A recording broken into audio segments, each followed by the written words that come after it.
Hello everyone, welcome to notes Dhara. आज की इस वीडियो में मैं आपके साथ शेयर कर रही हूँ B and T cell epitopes. ये जो टॉपिक है वो वेरी इंपॉर्टेंट है क्योंकि इससे कई सारे एमसीक्यू आपके लिए बनते हैं। एंड ये जो आपके सेसा नेट के लिए, सीजी सेट के लिए, बीएससी एमएससी स्टूडेंट के लिए काफ़ी बेहतरीन टॉपिक है। और ये जो नोट्स है वो हिंदी प्लस इंग्लिश में है, इजी लैंग्वेज में है। इंट्रोडक्शंस, इम्यून सिस्टम किसी भी पैथोजेंस को पूरे का पूरा नहीं पहचानता बल्कि उसके एक छोटे या विशिष्ट भाग को पहचानता है। इस छोटे पहचानने योग्य भाग को कहते हैं एपिटोप। एपिटोप ही वह हिस्सा होता है जिसे बी सेल रिसेप्टर बीसीआर या टी सेल रिसेप्टर टीसीआर पहचानता है। काफ़ी सिंपल लैंग्वेज में है, आप इसको आसानी से समझ सकते हैं। बी सेल एपिटोप्स और टी सेल एपिटोप अलग अलग प्रकार के होते हैं। सेसा नेट इसका कंपैरिजंस बहुत बार पूछा जाता है, तो आप इसको अच्छे से समझ लीजिए। बेसिक एग्जाम लाइन जो होता है, एपिटोप एंटीजन्स का वह छोटा भाग है जिससे इम्यून रिसेप्टर्स विशेष रूप से पहचानता है और इम्यून रिस्पॉन्स शुरू करता है। एपिटोप क्या है? डेफिनेशंस: एपिटोप एंटीजन्स का वह विशेष भाग है जो एंटीबॉडी या टी सेल रिसेप्टर से बाइंड करता है। इंपॉर्टेंस पॉइंट्स: एक एंटीजन्स में कई एपिटोप्स हो सकते हैं। हर एपिटोप इम्यून रिस्पॉन्स नहीं बनाता। एपिटोप स्पेसिफिटी इम्यून सिस्टम की पहचान है। B cell epitope. B cell epitope की परिभाषा है: बी सेल एपिटोप एंटीजन्स का वह भाग है जिसे बी सेल रिसेप्टर या एंटीबॉडी सीधे पहचान सकती है। बी सेल एपिटोप की विशेषताएं: डायरेक्टली एंटीजन्स पर मौजूद एंटीबॉडी या बीसीआर से डायरेक्टली बाइंड, एंटीजन्स प्रोसेसिंग की ज़रूरत नहीं, नेगेटिव या ओरिजिनल एंटीजन्स पर पहचान, प्रोटीन, कार्बोहाइड्रेट या लिपिड हो सकता है। बी सेल एपिटोप के प्रकार: तो एक होता है लाइनर एपिटोप और उसके एग्जाम्पल, और सेकेंड है दूसरा है कन्फर्मेशनल और जिसे डिसकंटिन्यूअस एपिटोप कहते हैं।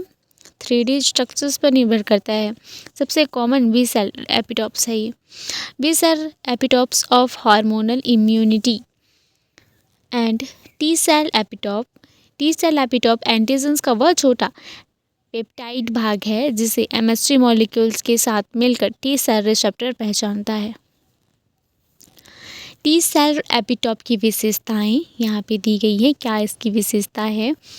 टी सेल एपिटोप की लंबाई कितनी होती है? MHC1 8 to 10 एमिनो एसिड का बना हुआ होता है। MHC2 मॉलिक्यूल जो होता है वो 13 से 18 अमीनो एसिड का बना हुआ होता है। सेसा नेट फेवरेट फैक्ट है, मोस्ट इम्पॉर्टेंट, जरूर याद रखो इसको।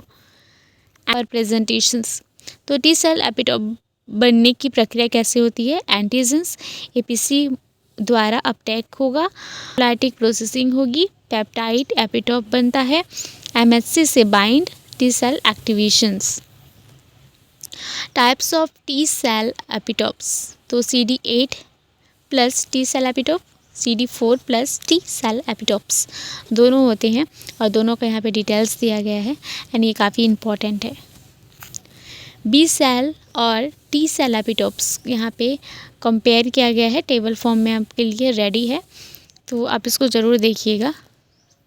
इन्नेट और अडाप्टिव इम्यूनिटी में एपिटोप्स और क्लिनिकल और प्रैक्टिकल इम्पोर्टेंस यहाँ पे दिए गए हैं, जैसे कि वैक्सीनेशन डिज़ाइन, डायग्नोस्टिक टेस्ट के बारे में एलिसा टेस्ट आता है, कैंसर इम्यूनोथेरेपी और auto immune disease allergy studies इसके लिए काफ़ी इम्पोर्टेंट है।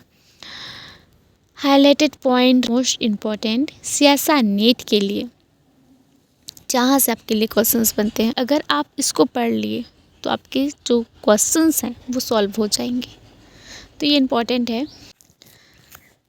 फिर आता है निष्कर्ष, कंक्लूजन्स। बीस और T cell epitopes immune system की पहचान है। यहाँ पे एक शॉर्ट समरी के रूप में ये कंक्लूजन्स एंड मोस्ट इम्पॉर्टेंट जो पॉइंट होते हैं वो ऐड होते हैं। तो ये था एक कंप्लीट नोट्स एपिटॉप के बारे में, टी सेल और बी सेल का एपिटॉप। वीडियो पसंद आया हो तो प्लीज़ आप लाइक कीजिएगा, सब्सक्राइब ज़रूर कीजिए। अगर आपको ये नोट्स चाहिए तो स्क्रीन पर जो टेलीग्राम का डिस्क्रिप्शन में भी दिया गया है, cell biology and cell communications and cell signalling का जो नोट्स है वो काफ़ी सारे अपलोड हो चुका है। तो प्लीज़ आप प्लेलिस्ट ज़रूर चेक कीजिए। एंड आपको किसी भी तरह की हेल्प चाहिए तो हमें बताइए।